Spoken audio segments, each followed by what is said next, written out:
Hey, everybody, welcome back to the So We Speak podcast. This is Cole Fakes, and I'm joined by Terry Fakes. We're starting a new series today. As you can see by the title, we're going to do the villains of the Bible. And I've already gotten one question. Why do villains in the Bible? Why not focus on the good guys? But as we talked about it, one of the things that really drew me to this is, first of all, there are some great villains in the Bible. I mean, just True. some great classic villains in the Bible.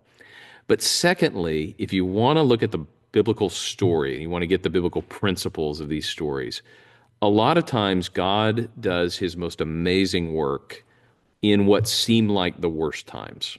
Right. So in telling these villain stories, we're not obsessing about the villains. We don't like the villains, but we do love what God does in these stories. So when you get the darkest times in Israel, you get the most faithfulness on God's part, or you get his promises coming through. And so what I think you'll see in this series is when we focus on the bad times, you get to see a lot of the really, really good times as well.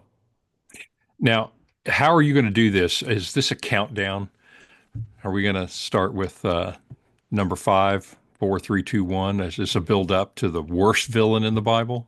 Yes, we're going in order. We're going in order. And so that means that there's a lot of people that didn't make the list of the top five Right. villains. And of course, everybody's going to have differing opinions on whether we got the top five correct. So feel free to send in your feedback on that. But we'll do an honorable mentions episode at the end. But yes, this is the number five villain in the Bible. And it's not one that's very well known. We debated whether this person really merits being the number five villain in all of Scripture. But I think by the end of this, people will see this is a pretty bad, bad Hmm. man. And his name is Haman. Haman is the main villain in the book of Esther. The setting of this book is in the exile, the kingdom of Persia. This is the same place that Nehemiah takes place. It's the background of Hmm. Ezra, Haggai, Zechariah. This is the last chronological piece of the Old Testament. So the Jews have been sent into exile by the Babylonians. The Babylonians have been conquered by Cyrus, and doesn't have any descendants. His kingdom is basically carved up and it's usurped by Darius. Darius has a son who takes the throne named Xerxes in Greek. And this is one of the interesting things about the book of Esther. If you go back and listen to our overview, there's some scholarly discussion on who this king is in Esther because in the text, his name is Ahasuerus.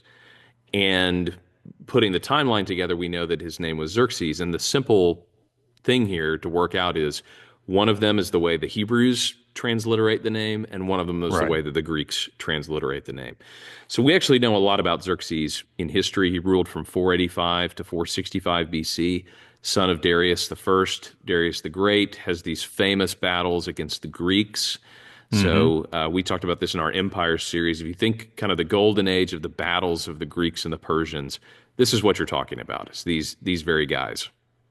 Exactly. His Xerxes' father, Darius, invaded Greece in 490 BC, and he was defeated at the Battle of Marathon, where we get that famous story of the messenger running from the battlefield. He ran 26 miles to tell the news, and then he told the news and he died. Which I have run a marathon and I did feel like I was going to die at the end. And that's where we get our idea of a marathon. But 10 years later, in 480, it's Xerxes, his son, is ruling from 485, as you said, to 465. So in 480, he decides that he's going to invade Greece to avenge his father. And this is when the 300 Spartans at Thermopylae try to slow them down. And of course, they eventually destroy the 300 Spartans, but ultimately, Xerxes is also defeated at the Battle of Plataea, and the Persians withdraw from Greece and never invade again. So it was not a successful campaign. But Xerxes invaded Greece, if you remember that story, with maybe the largest army in recorded history, 360,000 soldiers to invade Greece. So this was on a massive scale. And Cole, it really gives you an idea of just how big the Persian Empire was. And in our story, we'll realize how spread out the Persian Empire was. So this is a king with a lot of power, and Haman ends up also having a lot of power.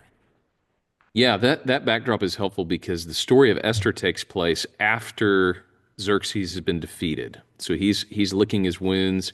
He's completed the palace that his father began in Susa. Susa is now the capital of the Persian Empire. That's where our story takes place. And he is down on his luck. He's not the conqueror that he hoped he would be.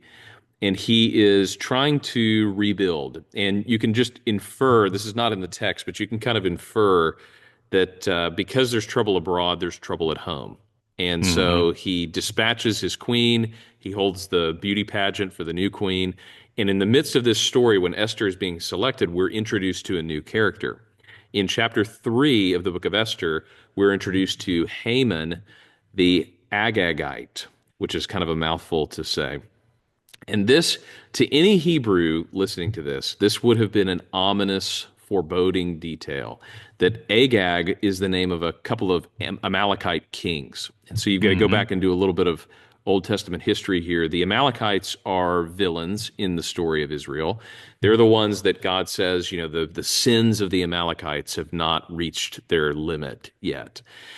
Agag is a name either of a couple of kings or of kings in among the Amalekites. So it could be like Pharaoh, where it's actually the name of the ruler, Right. or it could be a personal name. We're really not sure. But we do know of at least two kings named Agag, and this name in their language means to get angry or to be furious. So you get a little sense of what these guys were like.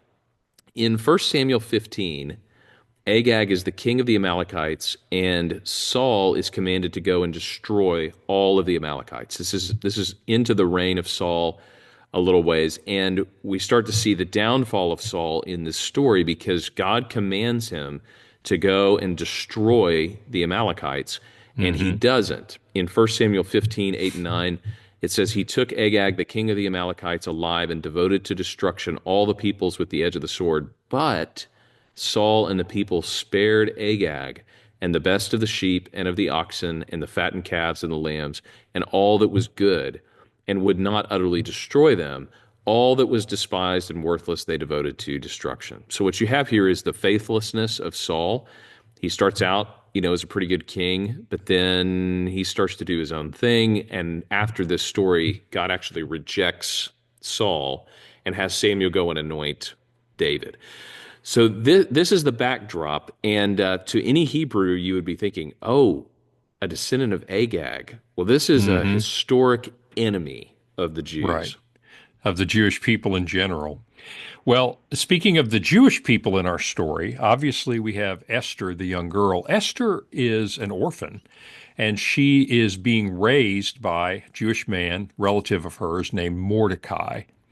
And Mordecai figures very heavily in our story and is the instigator, if you will, of this conflict with Haman. The king and no one knows that Esther is a Jew because Mordecai has advised her just don't talk about that. Mordecai is actually he must be of some prominence, Cole, because he comes to sit outside the gate of the palace and he's allowed to. He must be of Mhm. some prominence. And there is an interesting story in the early part of Esther about how he did a great favor for King Xerxes. Yeah, one of the interesting details about Mordecai and Esther. So Mordecai is now a Jewish name. It's a Hmm. common name among Jews even today to be named Mordecai because of this story. But at the time, it's a derivative of the name Marduk, which is a foreign god. And so what you have here is you have Mordecai and his family who have essentially assimilated. They're Right. Jews in the exile. The exile has been going on for a little over 100 years at this point. They are out in the world and they've become like the world. And so it's Hmm. it's not too far-fetched to believe that nobody knew Esther was a Jew because they've essentially assimilated into the surrounding area. And Mordecai is an interesting character in this story too. He's very shrewd. He starts out, he's coaching Esther. He's Hmm. taken her in. He loves her like his own daughter. And he sits at the gates and he hears about this plan among the king's eunuchs to bring down the king. He tells Esther, they expose the plan. The people who are plotting are foiled and they're killed. But nothing happens after that. So we're kind of left hanging in the story. Well, Haman, after he's introduced in chapter 3, is made a royal minister by Xerxes. Some people think he's the first minister. He's in the cabinet at this point, and he's Hmm. out on the king's behalf, and he's riding around, and he notices that when all the people are supposed to bow down to the king, there's this one guy who's not bowing down to the king. And Haman is very zealous for the honor of the king. So he finds out who this is. He finds out it's Mordecai. So he is so upset about this, he decides, how am I going to punish Mordecai? And this will give you an insight into why he's such a, top five villain in the Bible. Instead of just figuring out how to get Mordecai, he decides that he's going to exterminate all the Jews in Persia. He's going to annihilate the entire race of the Jews. So this is genocide essentially. So he's plotting genocide. That's one of the reasons he's up in our top five of all the Jews in the exile. And he goes to the king and he says, "I will pay 10,000 talents into the treasury." And I was reading a commentary on this to try to get a grip on how much 10,000 talents is. And they said this is about two-thirds of the income of the entire Persian Empire. So maybe Haman is overstating his abilities here, but it gives you an insight that Haman is certainly a man of means. He's Hmm. very wealthy and probably is very capable of making something like this happen. So he offers this extraordinary amount of money. He says, "King, there's these people. They're not bowing down to you. They're not honoring you. They're undermining you. We've got to get rid of them." So the king agrees to it, and Haman is thrilled. And in the meantime, he goes home and he starts building a gallows for Mordecai. He wants to hang Mordecai. He builds it in his own front yard. And these gallows are 75 feet tall. So a seven-story gallows for Mordecai in his own front yard. If you're not getting the sense that this is kind of a maniacal supervillain here, then you're missing something. Here's a guy who's willing to pay all the money in the world to get rid of an entire race of people because this one guy got on his nerves, and he's fantasizing about it by building these gallows in his front yard. Well, the king blindly trusts his advisor, and he says, "Okay." And so the way that Haman is going to destroy the Jews, because the Persian Empire comes all the way from India through the Middle East. I mean, it is huge. This would virtually eliminate, it has to be almost every Jew that's alive. It really would be genocide. But in order to do this, what he does is he issues an edict in the king's name and he sends it out through the whole empire. And the edict says 1 year from now, basically 12 months from now, and it takes that long. The interesting thing is the kingdom's so big, they translate this into all the languages, send it through all the kingdom, and they have to set the date 12 months ahead. But on that date, what he says is that it is legal to kill the Jews, men, women, and children, and take their stuff. And that's how he's going to do it. He says, on this day, no penalties. You can kill the Jews and take their stuff all through the empire. And so it's almost like they have this sword of Damocles hanging over their head. Mordecai, goes and sits in sackcloth and ashes. And so this is cover, if you will, for Haman. In order to kill Mordecai, like you said, he's decided, I'll just wipe out all the Jews. And I think that, to me, is what gets him in the top five villains, is over his own pride, he's willing to literally wipe out an entire people group. Yeah, another reason it gets into the top five is because when we were looking at these villains, this is an existential threat. Okay, Right. this is not just uh, the possibility of something bad happening. This really is an opportunity when all the Jews could have been wiped out. But God was working behind the scenes. And this is where the story gets really good. That very night when Haman was going to come and ask the king for Mordecai to go and hang him, the king can't sleep. So he has some servants come in and read the chronicles of the kingdom to him. So kind of the memoirs of the kingdom of Persia. And in the section that they read, they get to the part where Mordecai saves the king by discovering this plot. And the king thinks to himself, did we ever do anything for this guy? Did we give him an award or a medal or anything like that? We've got to reward this Uh-huh. guy. So exactly at this time, Haman is coming to the king to get the okay to take Mordecai. And you get one of these incredible comic scenes in the Bible. There are some really funny pieces of the Bible. This is one of them. So the king, so it goes like this. Haman comes in and the king says to him, "What should be done to the man whom the king delights to honor?" You get a real insight into Haman here. Haman says to himself, "Whom would the king delight to honor more than me?"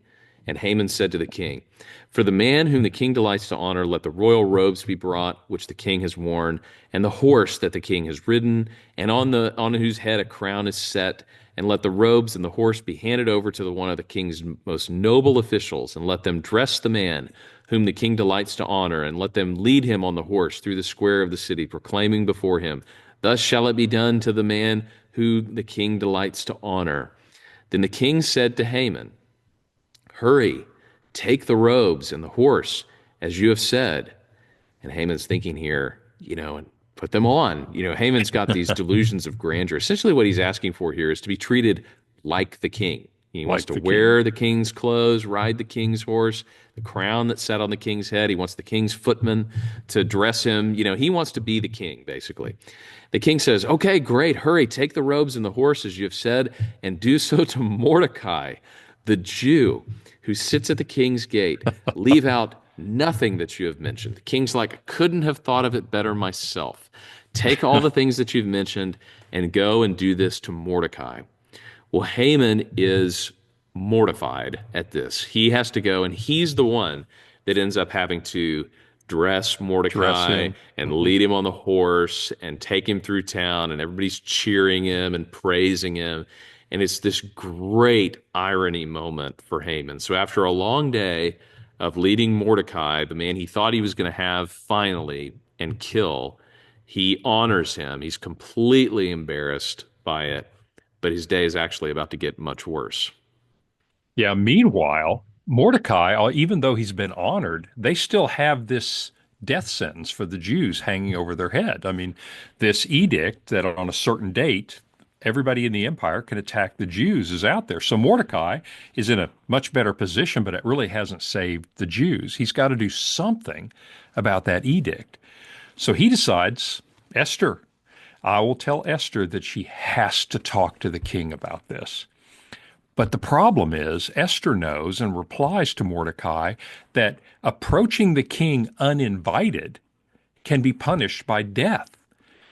And so Mordecai responds to her with these great passage that I'll read you from chapter 4, book of Esther.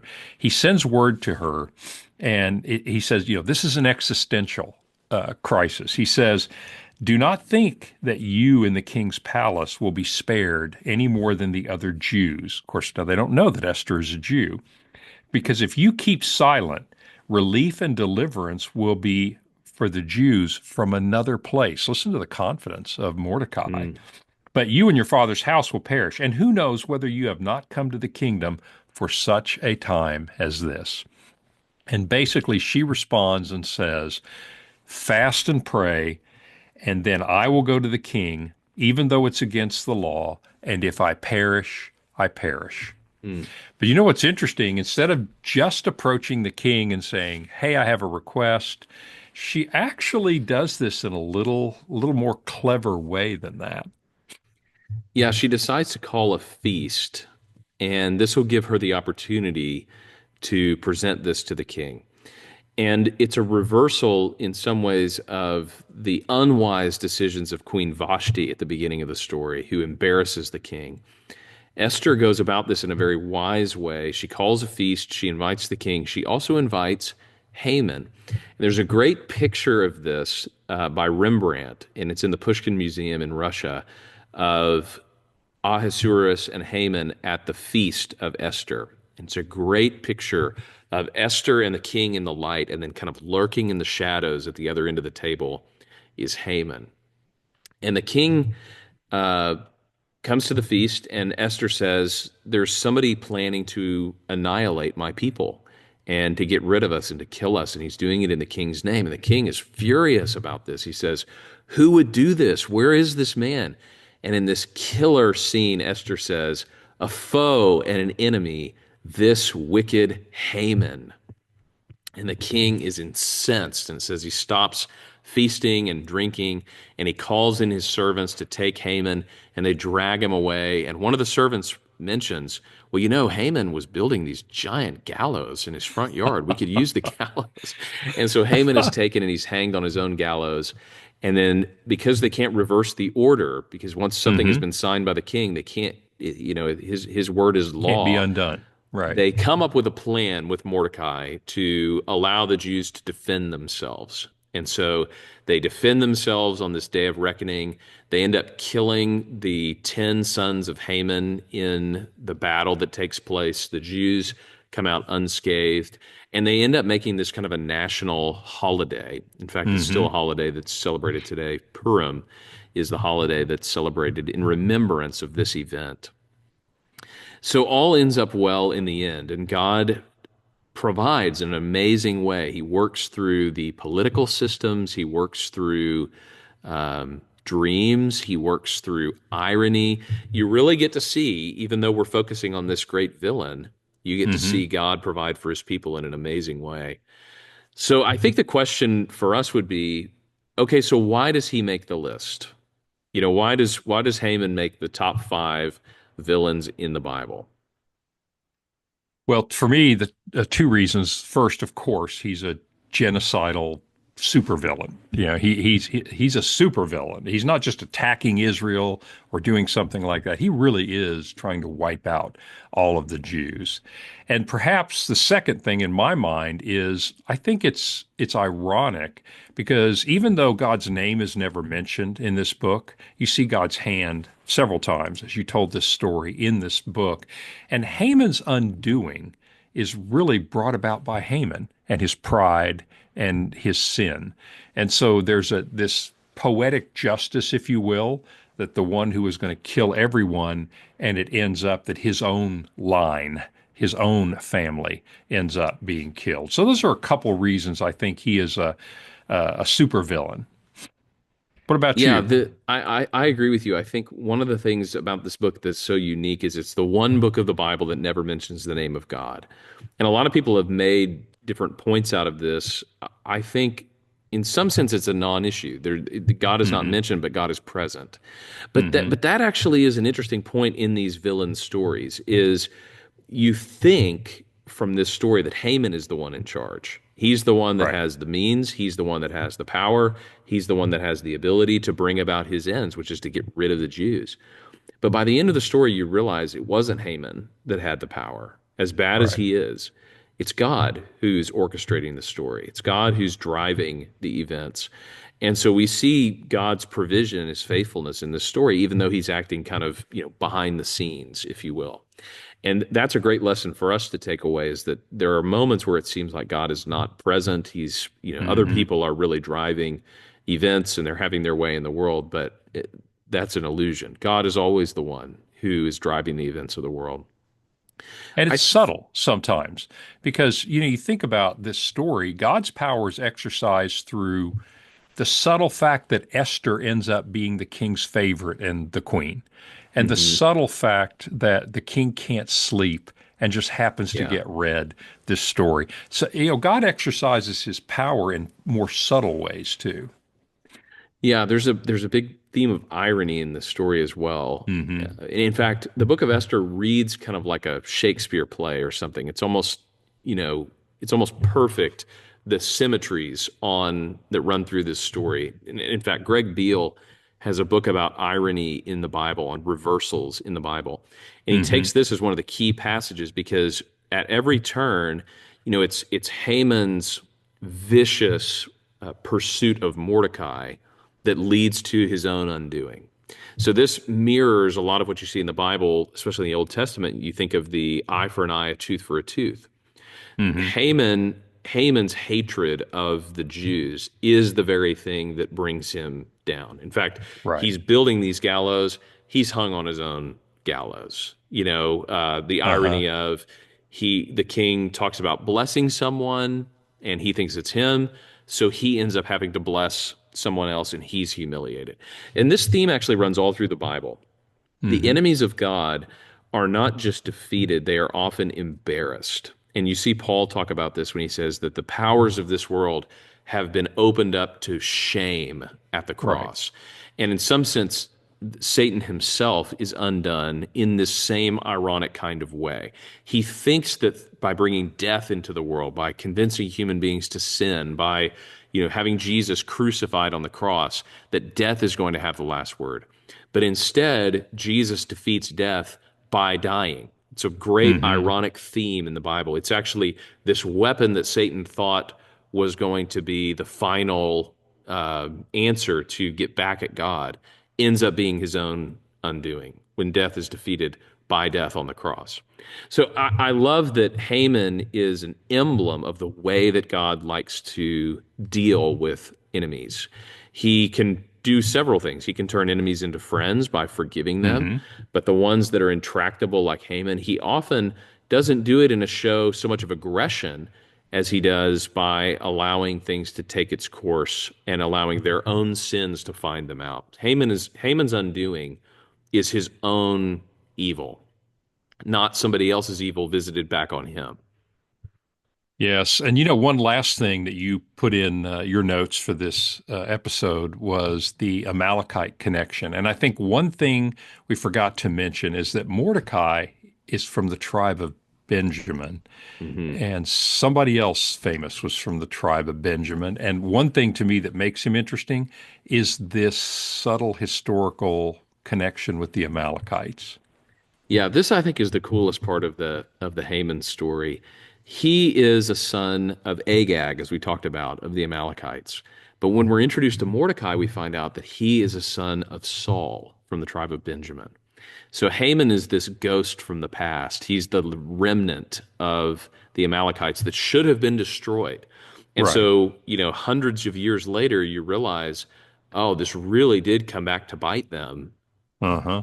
but then it didn't. So you have this Right. son of Saul who outwits and defeats Haman, who's the son of Agag, and he does what Saul didn't do. He is the true and better Saul to deliver his people. And he, because of this, Mordecai is made kind of the chief minister of the Right. kingdom because of this. And so he is elevated by his obedience to God's command, whereas Saul is forsaken because of his disobedience to the command. And after hundreds of years, God brings this storyline to completion. The Amalekites really are defeated by the Israelites, and the last of the line of Agag is defeated by the line of Saul, by the line of Benjamin. And so you get a picture of what we get all the way back in Genesis chapter 3 of the preview of the gospel, which is the seed of the serpent and the seed of the woman. The seed of the serpent is going to strike at the seed of the woman, and the seed of the woman is going to crush his head, but the serpent is going to strike his heel. You get this same theme playing out in this story. You get this arch villain, very serpentine, very evil, and the faithful sons of God are going to triumph over evil in the end. And so, because of all these ties, Haman is our top five, number five villain of the Bible. But of course, we've got a lot more villains to go. So next week, we'll be doing the number four villain of the Bible, the Assyrian conqueror Sennacherib.